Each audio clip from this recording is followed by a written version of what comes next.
여러분 안녕하세요. 부동산 가이드 광경입니다. 요즘 가상화폐 열풍이 놀랍죠. 많은 이들이 비트코인 가상화폐 투자해서 돈을 벌었다라는 이야기를 인터넷 포털 사이트 등에 기재하고 있습니다. 그래서 어떤 한 설문조사 업체에서 조사를 했습니다. 비트코인으로 돈을 벌었다면 그것을 어디에 쓸 것인가? 가장 큰 답변, 많은 답변을 차지한 건 바로 역시나 내 집 마련이었습니다. 세상이 아무리 바뀌었다라고 한들 내 집을 소유하고자 욕구만큼은 사그라들지 않네요. 올바르게 내 집 마련을 할 수 있는 방법 고민해 보겠습니다. 부동산 가이드 지금 함께 하시죠.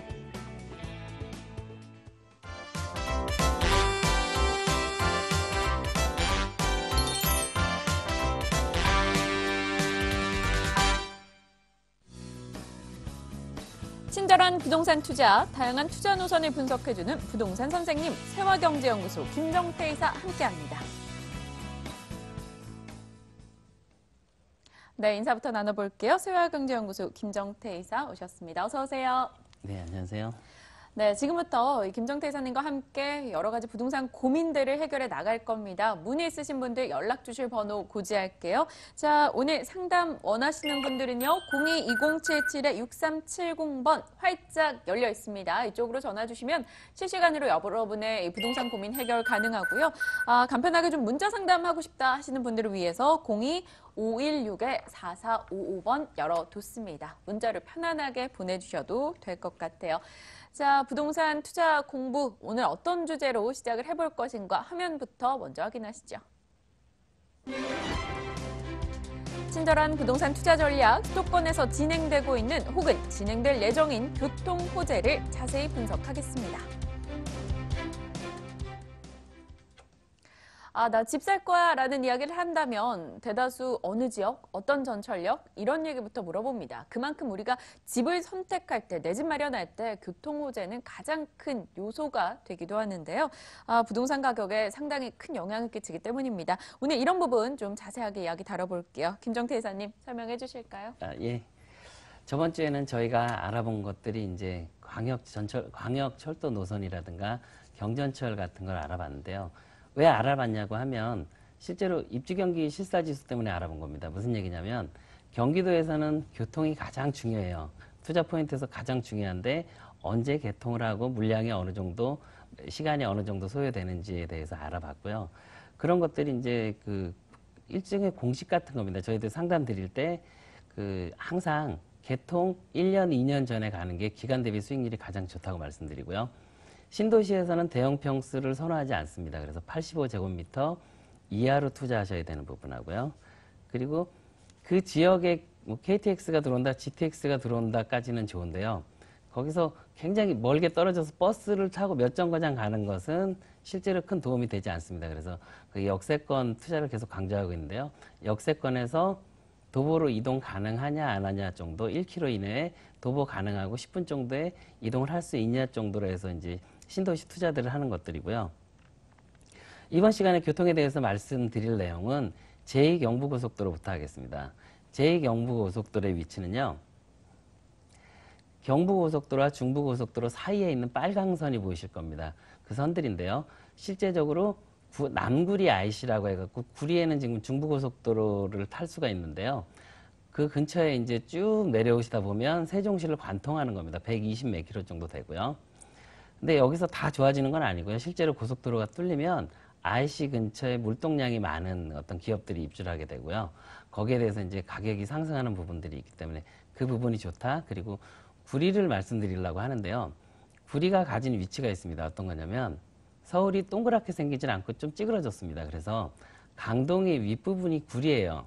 그러니까 만약 동그랗다고 하면 구리도 서울로 쳐도 되는 긍정적인 부분이 있어요. 만약 서쪽으로 보면 그 행주산성 옆에 일산 쪽도 그 반대편은 강서구 개화역 정도 됩니다. 요즘 마곡지구 좀 옆에 쪽으로 보시면 돼요. 김포공항 정도로 해서 그 위치가 갖는 어떤 에너지 같은 것들이 있는데요.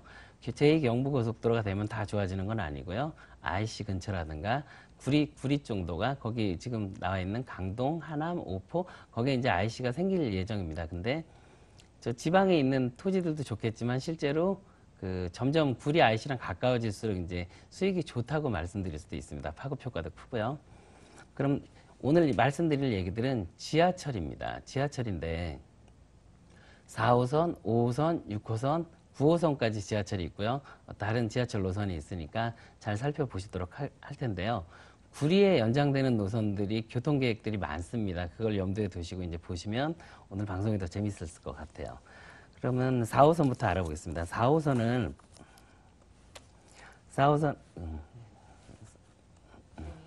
예, 4호선을 보겠습니다. 4호선은 지금 있는 그 종점이 당고개역이라고 노원에서 출발해서요.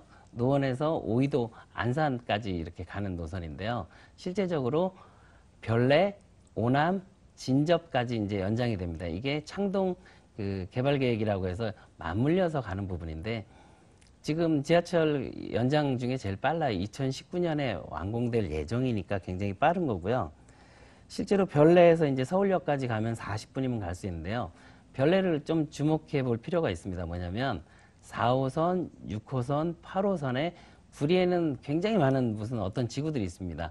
오남, 진접, 지금, 뭐 수택, 뭐 갈매 해갖고 그런 지구들이 굉장히 많은데요. 그런 지구들이 사실은 교통이 불편했거든요. 그래서 이런 노선들이 다 도움이 되겠다 하는 정도로 이해하시면 될 것 같고요. 예, 5호선을 말씀드리려고 합니다. 5호선 같은 경우에는요. 실제로 동쪽하고 서쪽에 연장 계획이 있습니다. 동쪽은 2018년까지 그 풍산역이라고 해갖고 강동을 지나서 하남 미사 쪽으로 가고 있는데요. 2020년까지는 또 풍산역에서 검단산역까지 더 연장이 되는 건 이미 하남 미사를 경험해 봤던 사람은 누구나 다 아는 얘기들이고요. 지금 새로 나온 얘기들이 어떤 얘기냐면 11월 달, 12월 달부터 김두관 의원하고 그다음에 홍철호 의원이 김포의 국회의원인데 2명입니다. 근데 한 분은 정치 생명을 걸고 5호선을 연장하겠다고 해요. 그 전에 김포 신도시에서 나온 얘기들은 뭐였냐면 9호선을 연장해줘라. 강변을 따라서 쭉 오고 있으니까. 그런데 9호선 얘기가 이제 많이 들어갔죠. 계속 된다, 안 된다 하다가 김포 도시철도 얘기가 나왔는데 김포 도시철도 옆에 내용 보면 보이시죠?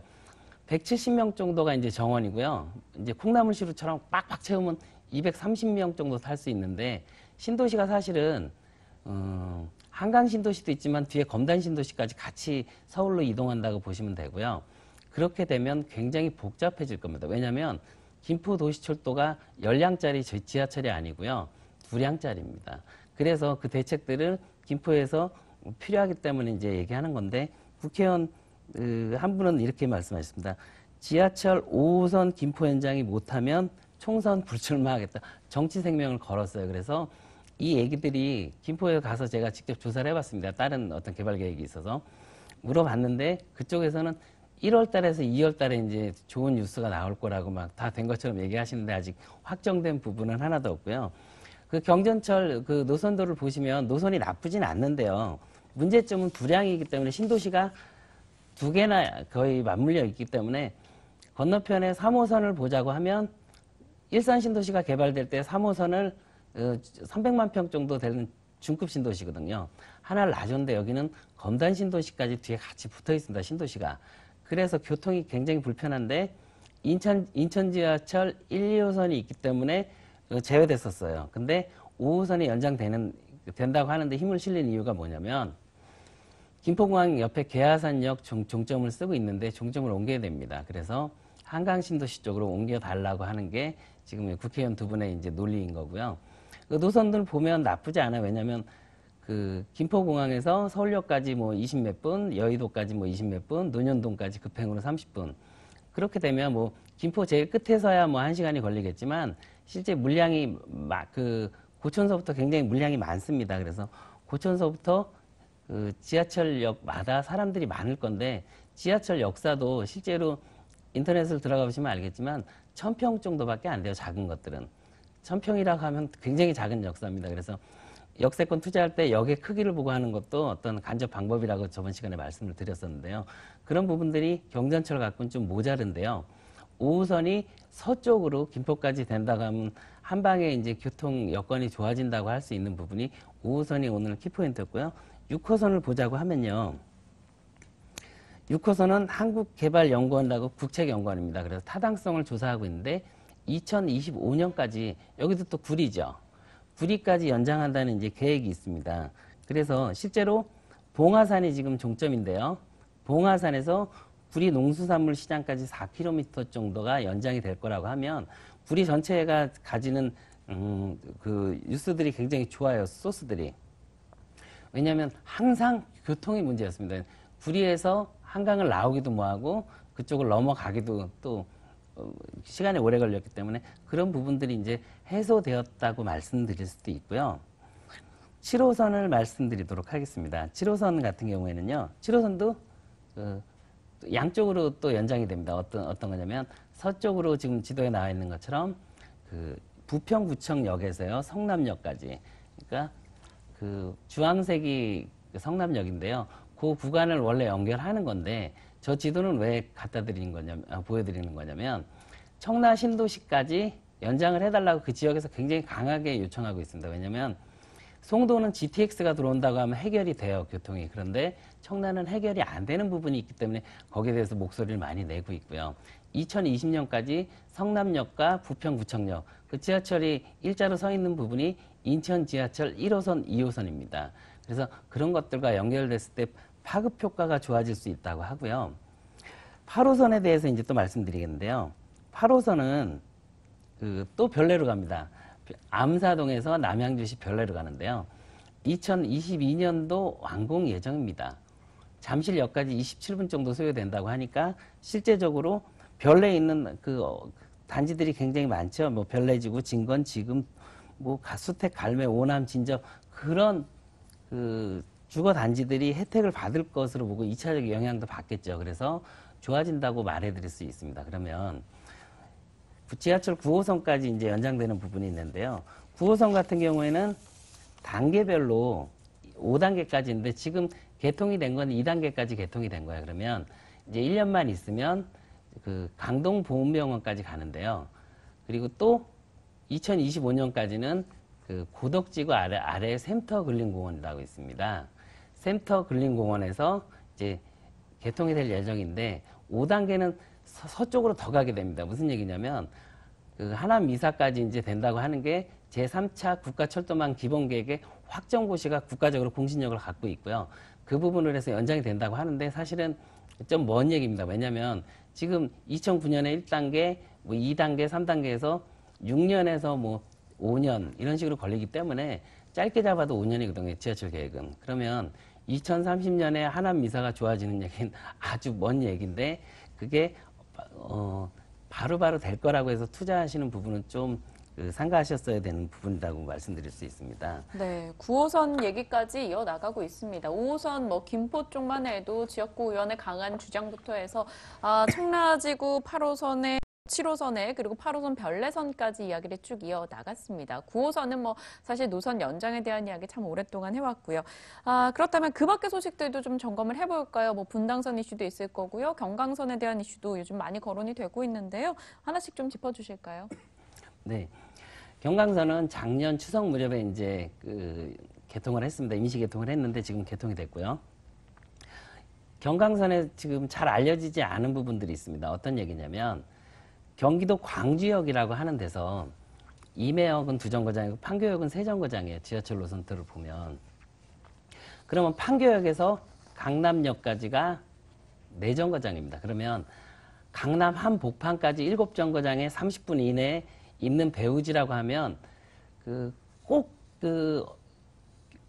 교육 자체가 중요하지 않은 세대가 있을 수 있습니다. 무슨 얘기냐면 아기가 있고 어떤 교육에 신경을 쓴다 그러면 괜찮겠지만 뭐 지금 돈이 없으니까 외곽으로 좀 밀려나는 부분들 때문에 있을 만한 지역이 어디 있냐라고 하면 경기도 광주에서 물량이 굉장히 많았는데도 이편한 세상이라는 그 단지가 있습니다. 3단지, 5단지가 지금 입주된 지 1년 만에 입주돼서는 피가 잘 안 붙어요, 원래. 왜냐면 그 수요가 없던 지역에서 뭐 1000세대씩 이상씩 들어가게 되면 그 수요가 받쳐주지 못하기 때문에 전세가도 하락하고 오르는 경우가 덜한데 실제로 광주역에 있는 이편한 세상은 1년 새에 1억 정도가 올라서 거래가액이 지금 찍히고 있습니다. 국토해양부 사이트에 가면 다 볼 수 있고요. 그래서 그 부분 자체가 좀 놀라운 겁니다. 왜냐면 배우지로 양재역까지 6정거장이고 강남역까지 7정거장이기 때문에 그 파급 효과가 경강선이 굉장히 크다고 할 수 있고요. 실제로 임해역 자체가 상승률이 굉장히 좋습니다. 그 분당 판교 안에서도 임해역 자체가 주는 상승률이 가장 좋았다는 게 경강선이 준 파급 효과라고 할 수 있겠습니다. 그러면 다음은 신분당선을 보시겠습니다. 신분당선도 1단계는 강남에서 정자가 개통이 됐었고요. 지금도 정자에서 광교까지 개통이 되어 있습니다. 그러면 3단계는 그 용산을 거쳐서 이제 북쪽으로 계속 나간다고 그 어떤 계획들이 나와 있는데요. 실제로 삼성리까지 연결된다고 하는 건데 그것도 한 2030년 넘어야 되니까 아주 먼 얘기고요. 그 아래쪽으로 보면 광교에서 호매실까지 구간이 사업성 부족으로 해서 계속 재검토가 됩니다. 왜냐하면 그 국가개발계획은 비용 편입비가 1이 넘어야 되는데 1이 안 되거나 어떤 여건이 안 될 때 아니면 예산이 반영이 안 됐을 때 계속 미뤄지게 되는데 지금 계속 미뤄지고 있는 형국이고요. 여기서 봤을 때 좀 재밌는 얘기가 있습니다. 어떤 거냐면 강남하고 정자랑 그 노선이 뚫렸을 때 정자동이 되게 좋아질 줄 알았어요. 근데 정자동에 있는 수요들이 강남역으로 많이 뺏겼습니다. 그 얘기 무슨 얘기냐면 부동산 가격은 질량에 비례하고 거리에는 반비례한다고 합니다. 무슨 얘기냐면 거리가 멀어질수록 중심지에서 가격이 싸니까 바깥쪽으로 나가는 거겠죠. 교통비가 있다고 하더라도. 그래서 강남역에는 오히려 도움이 됐지만 정자동 같은 경우에는 브런치 골목이 유명했는데 실제로 권리금도 많이 빠지고요.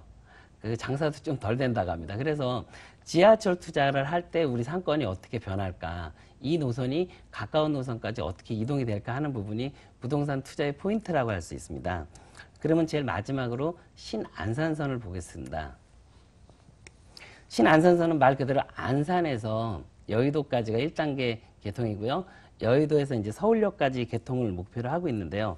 1시간 반 정도가 소요됩니다. 그러면 지금에는. 근데 개통이 2023년에 된다고 하면 30분 정도면 갈 수 있습니다. 그래서 역세권 저기 빨간 도표에 나와 있는 그 역들은 다 수혜 지역이라고 할 수 있고요.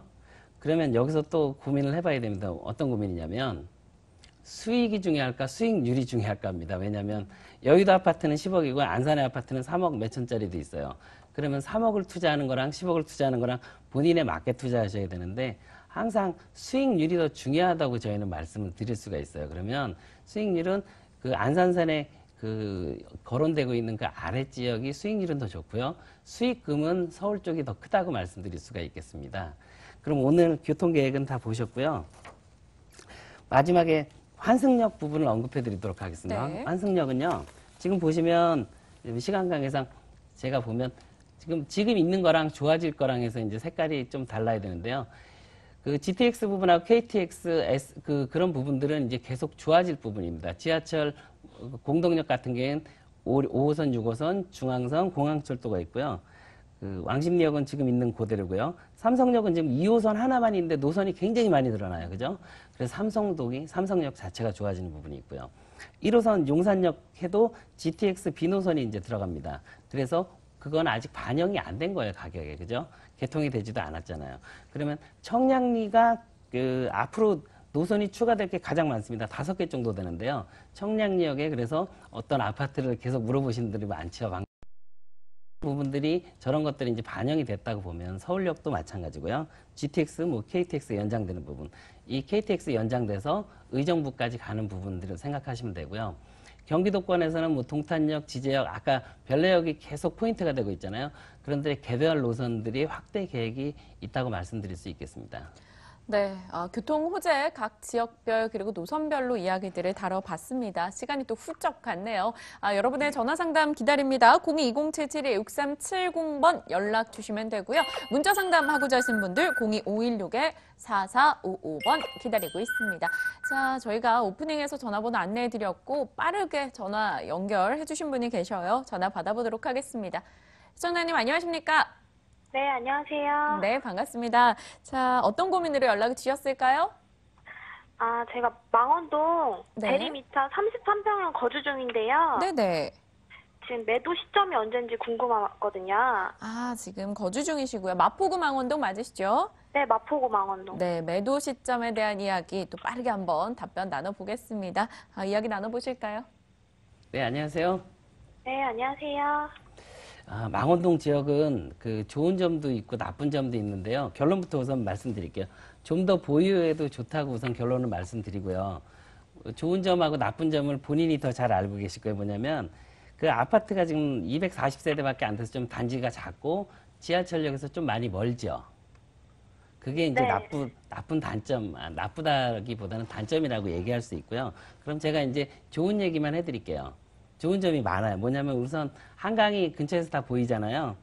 네. 그리고 공원도 있고 그 지역 상권 자체가 굉장히 좋아지고 있습니다. 왜냐면 그 홍대가 가격이 비싸서 연남동으로 가는데 연남동이 비싸서 이쪽으로 오는 젠트리피케이션이 망리단길에서 일어나고 있어요. 그래서 망리단길도 계속 임대료가 상승되고 있는 부분들이 있어서 실제로 개발에 대한 가치는 없다고 제가 단언을 드릴게요. 뭐냐면 이 아파트가 지금 용적률을 299% 썼어요.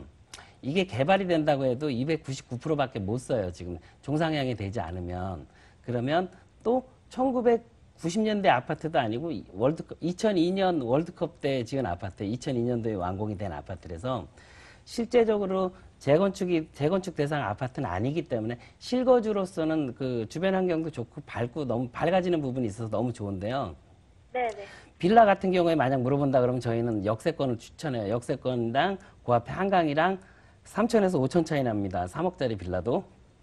근데 네. 아파트로 치면 아파트에 이렇게 조그만 단지들이 있는데 박스권이라서 다 6억 정도예요. 뭐 어느 아파트를 다 비슷합니다. 그쪽은. 그래서 그 가격이 고착화되어 있어서 좋은데 그 실제로 조그만 단지들은 가격이 잘 안 오르는 경향이 있어요. 그런데 실거주는 좋아서 위치가 좋아서 왜냐면 업무지구, 한강, 공원, 교통 이런 좋은 점이 있기 때문에 좀 나쁜 거. 단지가 작다 그러면 편의시설이 없으니까 그런 사소한 불편한 건 있는데 장기적으로는 위치. 부동산은 첫째도 위치고 둘째도 위치이기 때문에 계속 보유하셔도 좀 좋다고 말씀드리겠습니다. 네, 워낙 입지적인 측면에서 강점을 가지고 있기 때문에 마포구 망원동 이 아파트 지속해서 좀 보유해보자라는 답변을 주셨습니다. 시청자님 도움이 됐을까요? 네, 감사합니다. 네, 감사합니다. 이렇게 상담을 해결해 나가고 있습니다. 문자로도 참 많은 분들이 상담을 보내주셨는데요. 오늘은 시간이 조금 부족할 것 같아요. 일단 전화번호 다시 한번 고지합니다. 02-2077-6370번 그리고 02-516-4455번 전화 문자 모두 열려 있습니다. 방송 이후에도 연락 주시면 또 친절하게 답변해드릴 거니까요. 연락 많이 부탁드립니다. 자, 오늘 1부 꽉 채워주셨죠. 여기서 인사 나눌게요. 세화경제연구소 김정태 이사와 함께했습니다. 이사님 고맙습니다. 네, 감사합니다.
돈 되는 부동산 정보, 최고의 입지를 찾아내는 고수, 드림타워 투자연구소 박일권 대표, 부동산계 스마트맨, 부자아빠 부동산연구소 이철웅 소장과 함께합니다.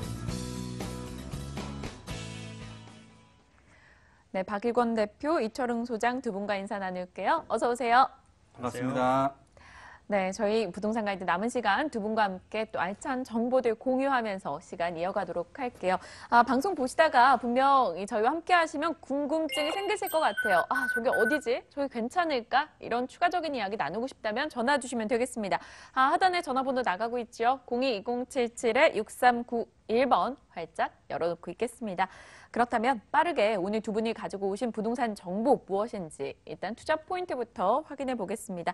박예건 대표님, 오늘은 네. 어느 지역으로 가볼까요?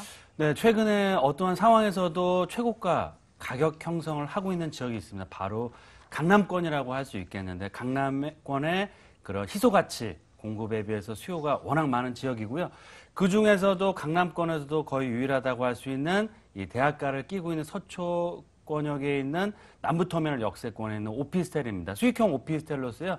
주변에 그 서울 교대 대학교와 여러 가지 환경들 또 강남권 테헤란로의 접근성이 워낙 좋아지고 있기 때문에 차고 넘치는 임대수요 거기다가 가격적으로 상당히 경쟁력이 있으면서 그래서 시세 차이까지도 볼 수 있는 서초동 수익형 오피스텔로 가보겠습니다. 서초동 오피스텔 이야기 잠시 후에 구체적으로 다뤄보겠습니다.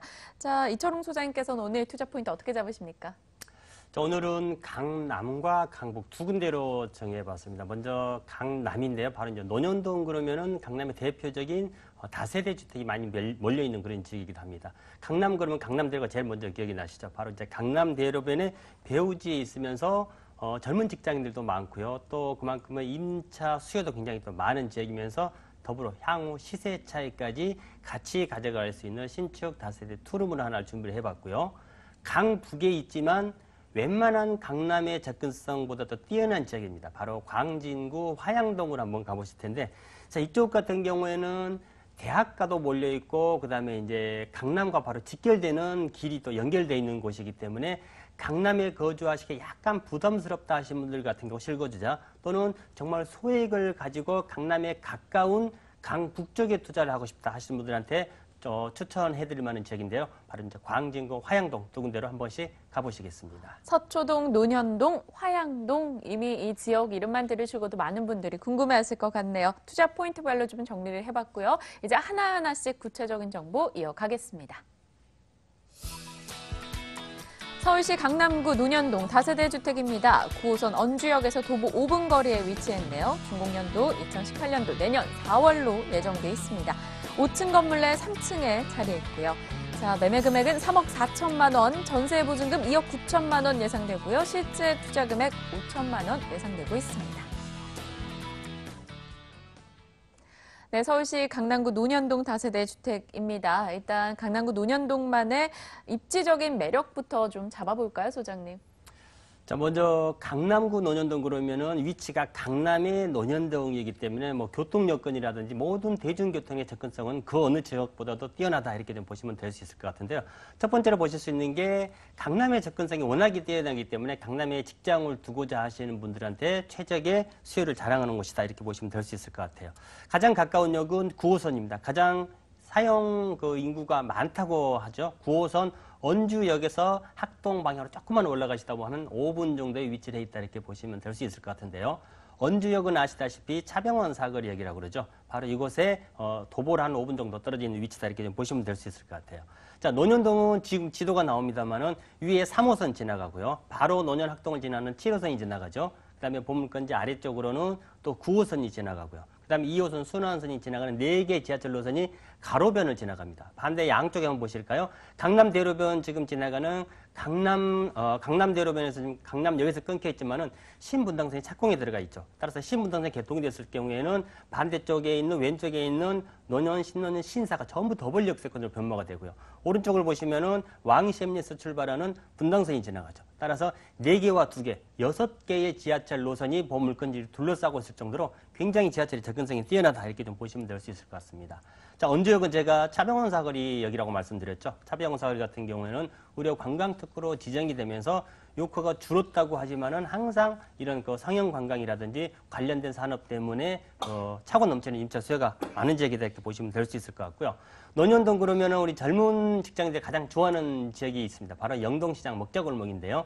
이곳은 아시다시피 24시간 살아서 상권이 움직이는 지역이다 이렇게 보시면 될 수 있을 것 같은데 소규모 자영업자 또 고소득의 샐러리맨이라든지 1, 2인 가구들이 굉장히 많은 지역이기 때문에 그만큼 임차수도 잘 받쳐주는 지역이다 이렇게 보시면 될 수 있을 것 같습니다.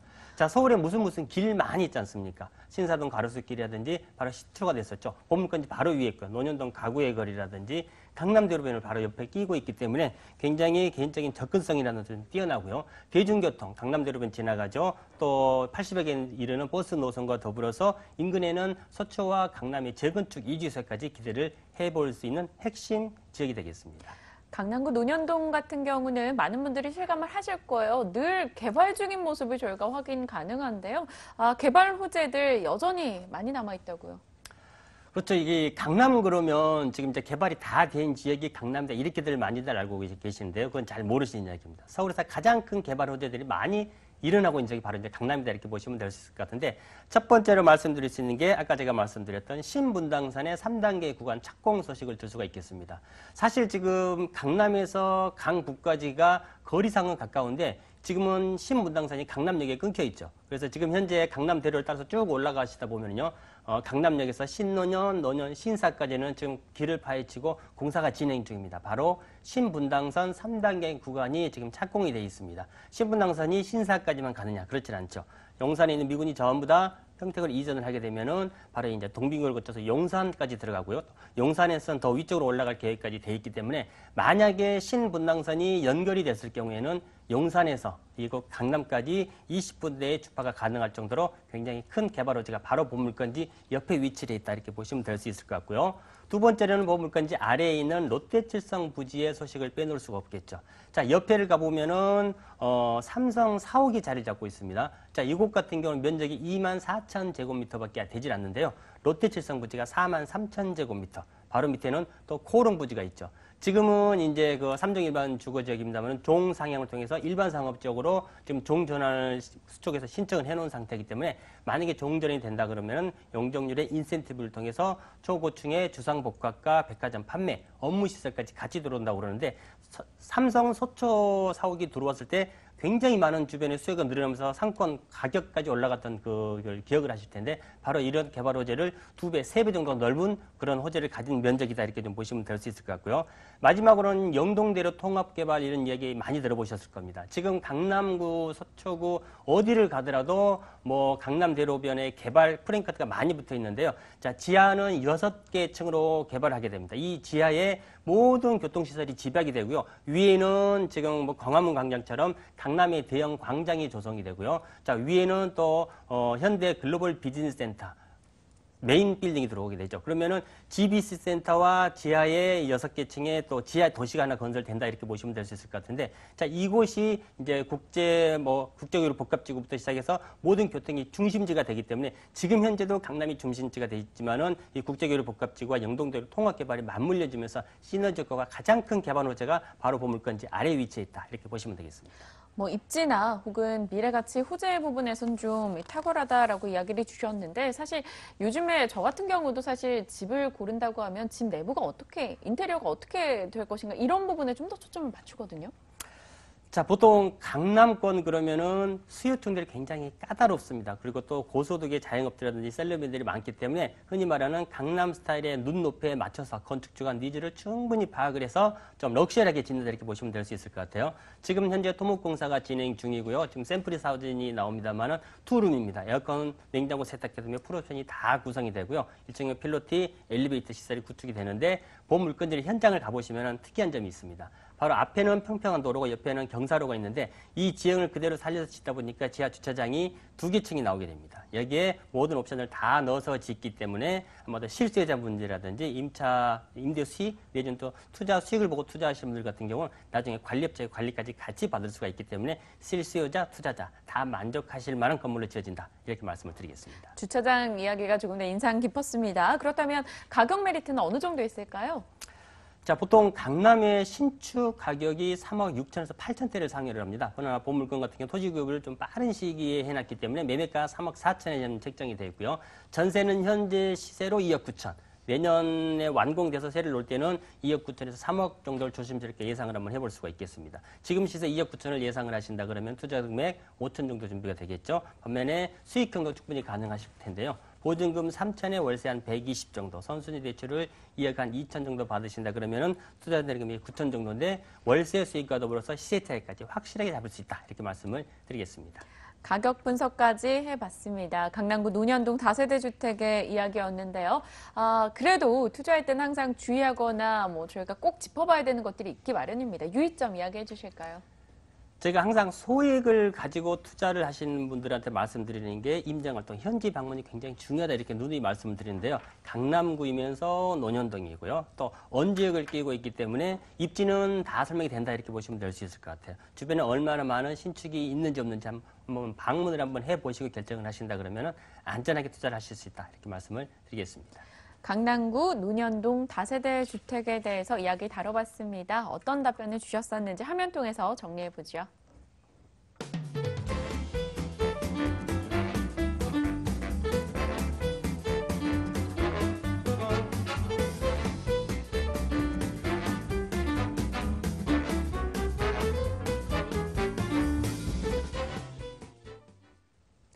네, 벌써부터 많은 분들이 궁금해하실 것 같아요. 방송 보시다가 궁금한 점 있으신 분들 전화 기다리고 있습니다. 방송 후에도 저희 이야기 나눌 수 있으니까요. 02-2077-6391번 여러분의 참여 기다리고 있을게요. 자, 첫 번째 정보까지 확인을 해봤고요. 두 번째 정보 이어가야겠죠. 서초구 서초동으로 가보겠습니다. 서울시 서초구 서초동 오피스텔입니다. 3호선 남부터미널역 도보 1분 거리에 자리했고요. 준공연도 내년도 5월로 예정돼 있습니다. 11층 건물 내 5층에 위치했네요. 매매 금액은 3억 1천만 원, 임대 예상 금액, 전세 보증금 2억 8천만 원, 실제 투자 금액 3천만 원 예상하고 있습니다. 네, 서초구 서초동의 장점들 지금부터 파헤쳐 보도록 할게요. 일단 도보 1분 거리 역세권 이야기 안 해볼 수 없겠네요. 네, 일단 주거형 수익형 부동산을 투자할 때 가장 중요한 포인트는 바로 역세권인데요. 바로 네. 강남권에 위치하고 있으면 서초동 바로 초역세권, 도보 1분, 2분 거리에 초역세권 매물이다라고 말씀을 드릴 수 있겠고요. 위쪽으로 바로 올라가시면 바로 강남 역세권, 하단부 쪽으로는 한정거장이면 바로 양재 역세권, R&D 센터, 신규로 해서 많은 새로운 스타트업과 기업들이 몰려들고 있고요. 최근에 보시면 아시겠지만 과거에 3차 산업, 1, 2차 제조업들은 일단은 좀 어려워지고 있는 상황인데도 불구하고 신산업, 4차 산업 위주로 해서 많은 기업들이 강남권 위주로 해서 신규로 생기고 있고요. 그 얘기는 많은 유동인구와 젊은 직장인들이 계속해서 몰려들고 있는 지역입니다. 그만큼 강남권역에 그 가치가 있는 지역이다라고 말씀을 드릴 수 있겠습니다. 특히 이 강남 대로변의 접근성, 강남권에 출퇴근하시는 젊은 직장인들뿐만 아니고요. 이런 직주 근접의 효과뿐만 아니고 주변에 서리풀 공원이라든지 학군이라든지 생활 인프라 시설이 워낙 잘 갖춰져 있기 때문에 서초권이면서 강남권의 접근성, 그래서 강남권의 직주 근접이라는 직장의 수요들 플러스 서초권역의 그런 안정적인 임대 수요를 계속 흡수할 수 있는 탁월한 입지를 갖춰져 있기 때문에 향후 지속적인 임대가 상승과 개발 가치에 따른 그런 시세 차익까지 꾸준히 얻어갈 수 있는 서초권과 강남권의 그런 생활 가치, 개발 가치 이 두 가지를 모두 갖춰진 탁월한 입지를 갖추고 있다라고 보시면 좋겠습니다. 앞으로도 기대 요소들을 좀 따져봐야 될 것 같아요. 사실 서초구 서초동 뭔가 완성된 도시 지역 느낌이 있는데요. 기대 요소들이 있습니까? 네, 일단 서초 우면 R&D 센터의 정부 정책으로 인해서 많은 신규 기업들과 4차 산업 위주로 해서 기업들이 개발이 되고 있고 몰려들고 있고요. 도보 남부터미널 역세권, 도보 1, 2분 정도 거리라고 말씀을 드렸는데요. 남부터미널 역세권 개발 사업이 탄력을 받고 있습니다. 그래서 50중 규모의 대규모 상업 업무 복합시설로의 개발 계획 속도를 내고 있다라고 말씀을 드릴 수 있겠고요. 바로 위에 블록으로 올라가시면 서초 대로변이라고 할 수 있겠는데요. 서초 대로변과 강남 대로변, 그 테헤란로를 연결하는 이런 강남권역의 상권, 상업 업무시설들이 계속해서 증가하고 있고요. 지구 단위 계획과 서리풀 공원의 그런 개통 소식에 맞춰서 상업 업무시설들이 계속 확장됨으로 해서 향후 서초권과 강남권, 테헤란로 강남 상권 자체가 연결이 되고 커지고 있다. 그런 수혜를 가장 크게 확실하게 받는 그런 지역이다라고 말씀을 드릴 수 있겠고요. 이런 개발 계획 이외에도 서초동 롯데칠성타운 부지의 개발 계획들 속도를 내고 있습니다. 정부와 서울시 구청에서 협의를 하고 있고 아마 본격적인 개발 내년부터 시작이 될 것 같은데요. 이런 개발 계획의 수혜를 바로 얻는 지역이고 도보로 10분, 15분 정도면 이용할 수 있을 정도의 가까운 거리에 위치하고 있기 때문에 이런 서초권역 강남 역세권 개발의 수혜를 가장 크게 확실하게 받는다라고 말씀을 드리겠습니다. 특히 교통적인 환경들, 신분당선 3단계 연장선 이런 착공이라든지 개통의 수혜까지도 앞으로 꾸준히 얻을 수 있기 때문에 강남과 서초권역의 개발 계획들 플러스 알파로 해서 신규 역세권 개발에 따른 수혜까지 앞으로 꾸준히 얻어갈 수 있는 탁월한 입지와 개발 호재를 다양하게 갖추고 있다라고 보시면 좋겠습니다. 기대되는 요소들이 좀 많은 것 같아요. 내년 5월에 완공 예정입니다. 준공 예정인데 어떻습니까? 어떤 식으로 지어질지 좀 파악을 해주실까요? 네, 초역세권의 주거용, 수익형 오피스텔이다라고 말씀을 드리겠고요. 지금 골조는 어느 정도 완성이 돼가고 있고 총 11층 중 5층에 위치하고 있으면서 투룸형 구조입니다. 그래서 안방, 작은 방 구조, 기본적인 옵션들 다 제공되고요. 특히 시공사 자체가 이 강남권에서 수익형 오피스텔 전문으로 시공하는 시공업체에서 시공을 하고 있기 때문에 향후 내년 봄에 입주할 때쯤이면 정말 임대 걱정하실 필요 없고요. 안정적이 높은 임대 수익률을 꾸준히 받을 수 있는 장점 또한 갖추고 있고요. 투룸형 오피스텔, 주변에 강남권역 거의 원룸형으로 공급이 많이 되었고 투룸형 자체는 거의 없었고요. 앞으로도 높은 지가라든지 여러 가지 이유 때문에 공급 자체가 제한적입니다. 본 매물은 수익형 투룸 오피스텔, 주거용 오피스텔로서의 그런 희소 가치까지 얻어갈 수 있는 매물이다라고 말씀을 드릴 수 있겠고요. 당연히 기본적인 풀옵션, 빌트인 냉장고까지 다 제공되기 때문에 향후 임대 수익형 부동산으로 활용하시기에 가장 안성맞춤인 매물이다라고 보시면 좋겠습니다. 안정적인 수익이 가능하다 이야기 주셨는데 가격 메리트는 어떻게 됩니까? 네, 부동산 투자하실 때는 여러 가지가 있겠지만 입지, 타이밍, 그리고 또 빠질 수 없는 게 있겠죠. 바로 매매 가격입니다. 본 매물의 매매 가격 3억 1천만 원이고요.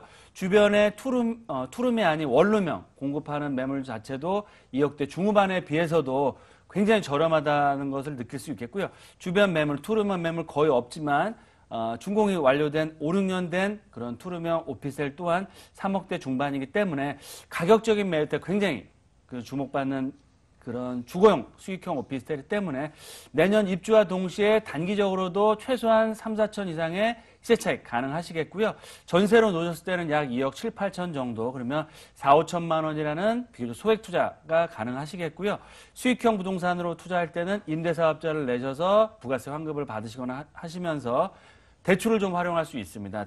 임대사업자를 활용하시면 대출 전혀 지장 없이 나오기 때문에 보증금 3천에 월세는 한 110에서 120만 원 충분히 가능하기 때문에 안정적 높은 임대 수익률까지 꾸준히 얻어갈 수 있는 또 가격적인 메리트가 있기 때문에 단기적인, 중기적인 시세 차이까지 확보할 수 있는 매물이다라고 정리해 드리겠습니다. 네, 유의점 간략히 얘기해 주실까요? 네, 투자를 하실 때는 항상 수요, 즉 임대 수요와 매매 수요가 항상 받쳐주는 지역인지 보셔야 되는데요. 이 서초 역세권, 강남권역의 그런 수혜, 개발 가치 또한 가지고 있고요. 주변에 대학가라든지 젊은 유동인구와 임대 수요 풍부하게 있기 때문에 정말 안정적인 임대 수익, 시세 차익 확실히 얻어갈 수 있는 지역이다라고 말씀을 드리겠습니다.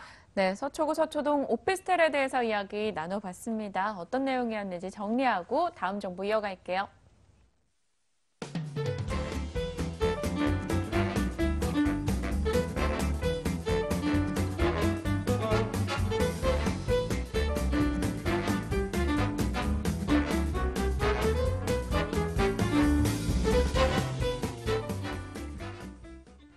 이제 마지막 부동산 정보 남겨놓고 있습니다. 역시 화면으로 먼저 확인하고 오겠습니다. 서울시 광진구 화양동 다세대 주택입니다. 7호선 어린이대공원역에서 도보 6분 거리에 위치하고 있는데요. 준공연도 내년 5월로 예정돼 있고요. 10층 건물 내 8층입니다. 매매 금액은 2억 8천만 원, 전세 보증금 2억 5천만 원, 실제 투자 금액 3천만 원 예상하고 있습니다. 네, 광진구 화양동 요즘 참 핫한데요. 정확한 입지부터 좀 짚어주실까요? 자, 이번에는 강북에 위치를 했지만 강남의 접근성이 워낙에 뛰어나기 때문에 굉장히 강남에 직장을 두는 직장인들이라든지 투자자분들이 좀 많이 찾는 그런 지역인데요. 광진 화양동으로 한번 가보겠습니다. 가장 가까운 역은 7호선 어린이대공원역에서는 도보 한 5분에서 6분 정도, 또 7호선과 2호선 완성이 되는 건대입구로 가시면은 도보 한 10분 정도 위치를 했는데, 지금 지도에 나옵니다만 바로 한 블럭 옆에가 어디냐면은 동일로가 지나가고요. 동일로변 바로 옆에는 또 중랑천이 지나가죠. 따라서 중랑천, 동일로변 그 바로 다음 블럭에 위치해 있다, 이렇게 좀 보시면 될 수 있을 것 같아요. 자, 이쪽 같은 경우에는 동일로변은 강남문과도 직결도 연결이 되면서 또 7호선이 지나가는 라인이기 때문에 20여 개 버스 노선이 지나갑니다. 따라서 강남의 접근성이 제가 뛰어나다, 누누이 말씀을 좀 드릴 수가 있을 것 같고요. 자, 이곳 같은 경우는 중랑천이면은 동부간선도로가 지나가죠. 또 동부간선도로를 통해서 뭐 강북과 강남의 접근성, 굉장히 차를 이용할 경우에 빨리 이용을 하실 수가 있다, 이렇게 좀 보시면 될 수 있을 것 같고요. 자, 세종대학교가 있고 건국대학교가 있고요. 또 세종대학교는 앞에는 또 어린이대공원이 자리를 잡고 있죠. 따라서 이곳 뭐 예전 추억이 있으신 분들 같은 경우는 입지는 충분히 좀 짐작을 하실 수 있으리라 믿고요. 자, 이곳 같은 경우는 주거지역으로 형성이 되어 있기 때문에 주변에 많은 주거 단지가 형성이 되어 있습니다. 따라서 저렴한 비용으로 내 집 마련의 기회도 생길 수가 있을 것 같고요. 또 소액 투자를 해서 투자 수익까지 같이 가져서 갈 수 있는 그런 입지 조건이다, 이렇게 좀 보시면 될 수 있을 것 같아요. 제가 아까 대학 설명할 때 건대, 세종대, 또 어린이대공원 이렇게도 말씀드렸죠. 건너편 가면 또 한양대도 있을 수가 있겠지만은 이런 대학가의 임차 수요도 충분히 넘치고요. 아까도 말씀드렸다시피 강남에 직장을 두면서 출퇴근 거리가 많지 않은 지역을 찾을 때 직장인들도 많이 타는 그런 지역이기 때문에 임차 수요 또한 차고 넘치는 지역에 위치해 있다, 이렇게 보시면 되겠습니다. 개발 호재는 어떤 것들이 있을까요? 자, 먼저 개발 호재 한 3가지 정도 요약을 한번 해볼 수가 있을 것 같은데요. 첫 번째, 성수전략정비구, 예전에 많이 좀 들어보셨죠? 이게 이제 오세훈 시장 때 야심차게 추진을 했었었는데, 아쉽게도 르네상스 계획이 이제 무산이 되면서 계획이 이제 백지화 됐었습니다. 그러나 지금 이제 4구역 중에서요, 4구역 같은 경우는 조합 설립 인가를 마쳤으면 건축 심의 단계에 들어가 있고요. 1구역도 조합 설립 인가가 난 상태, 따라서 1, 4구역이 진행이 되고 있고 2, 3구역이 조금 늦습니다. 지금 이쪽에 평당 지분가가 거의 9천만 원을 상회를 하고 있습니다. 왜냐면은 전부 평평한 지역에 위치를 해 있으면서 앞쪽이 남쪽으로 한강변을 자리 잡고 있기 때문에 굉장히 투자가 유망한 지역으로서 많이 투자자가 몰리고 있는 지역이죠. 그쪽에서 굉장히 가깝기 때문에, 자, 성수 전략정비구역이 사업이 본격 궤도가 됐을 경우 여기서 발생하는 또 이주세도 충분히 기대를 해볼 수 있는 지역이다, 이렇게 좀 보시면 될 수 있을 것 같고요. 두 번째 개발 호재는 바로 구의 자양의 균형발전 촉진지구 지정. 자양 1지구 같은 경우는 아시다시피 예전에 이제 이쪽에 법무부라든지 법원 검찰청이 전부 다 이제 동부지원 쪽으로 문정동으로 이주를 했죠. 자, 이 부지가 광진구청의 복합 청사와 더불어서 주상 복합 시설, 또 백화점 판매 시설까지 또 들어오는 이런 그 대형 개발 호재를 자리 잡고 있는데, 보물건지와 굉장히 가까운 위치에 자리를 잡고 있습니다. 따라서 여기서 상권이 발생되고 직장 수요가 늘어남으로 인해서 이 화양동까지도 직접적으로 그 개발 호재가 미치는 지역에 위치를 했다, 이렇게 좀 보시면 될 수 있을 것 같고요.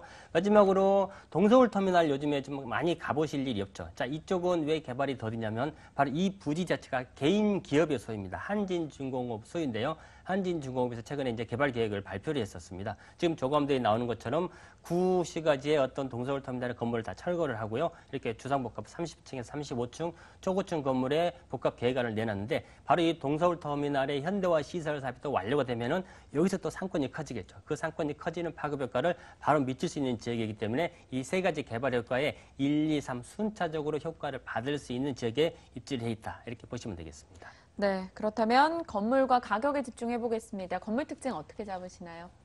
네, 지금 현장을 가보시면 한창 지금 공사 중입니다. 이 본 건물 같은 경우에는 10층으로 올라갑니다. 지금 조감도 똑같은 조감도가 나오고 있는데요. 반은 오피스텔, 반은 다세대 주택. 다세대 주택 같은 경우는 상층부에 위치를 했습니다. 따라서 본 물건은 10층 중에 8층이기 때문에 좌우 뷰도 굉장히 좀 잘 나온다, 이렇게 보시면 될 수 있을 것 같고요. 물론 투룸입니다. 투룸에 에어컨, 냉장고, 세탁기 등의 풀옵션이 다 제공이 되고요. 물론 필요티 주차장과 더불어서 뭐 무인 택배함이라든지 또 보안시설, CCTV 이런 것도 굉장히 꼼꼼하게 건축주가 책정을 할 예정이고요. 뿐만 아니라 이곳 같은 경우에는 근처에 대학이라든지 그 강남에 직장소가 많이 몰리는 지역이기 때문에 그런 젊은 층들의 니즈를 충분히 파악을 해서 건축을 할 예정이고요.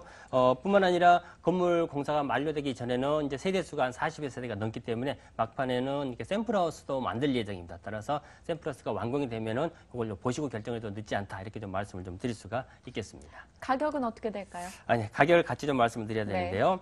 자, 이곳 같은 경우에는 신축의 풀옵션이 갖춰진 주택이 없습니다. 대신에 주변에는 아주 빨간 벽돌로 지어진 그런 건물들이 굉장히 많은 지역이거든요. 자, 가격은 2억 8천에 책정이 되어 있고요. 전세 같은 경우에는 보수적으로 책정했을 때 2억 5천 정도. 따라서 투자되는 금액이 한 3천만 원 정도밖에 들어가질 않겠죠. 자, 이곳 같은 경우는 갭 투자로서 투자가 유망한 지역이다 이렇게 보시면 될 수 있을 것 같고요. 월세는 보증금 3천에 한 90 정도 책정을 한번 해봤고요. 선순위 대출을 1억 한 7천 정도 만약에 받으신다 그러면 투자되는 금액이 8천만 원 정도. 따라서 월세 투자 수익형으로 가셔도 되고요. 또 소액을 투자해서 갭 투자형으로 가셔도 되는데 이곳 같은 경우는 워낙에 2억대 후반의 분양가이기 때문에 소액을 투자를 해서 향후 시세 차익과 또 월세 수입 두 마리 토끼를 동시에 잡을 수 있는 물건이다 이렇게 정리를 해드립니다. 네, 광진구 하양동 다세대 주택 이야기 다뤄봤고요. 오늘 두 분과 시간이 아쉽습니다. 그래서 따로 시간을 마련했는데요. 세미나 일정 확인해 보시죠. 박익원 대표의 무료 세미나입니다. 수익률 높은 수익형 부동산 투자법을 공개한다고 하네요. 예약해 보시길 바라겠고요. 이철웅 소장의 무료 세미나 이어 안내하겠습니다. 위기를 기회로 바꾸는 부동산 투자 전략 매주 수요일 오후 2시고요. 010-7355번 열려 있습니다. 네, 오늘 드림타워 투자연구소 박일권 대표, 부자아빠 부동산 연구소 이철웅 소장과 함께했습니다. 저희도 여기서 인사 나눌게요. 시청해주신 여러분 고맙습니다.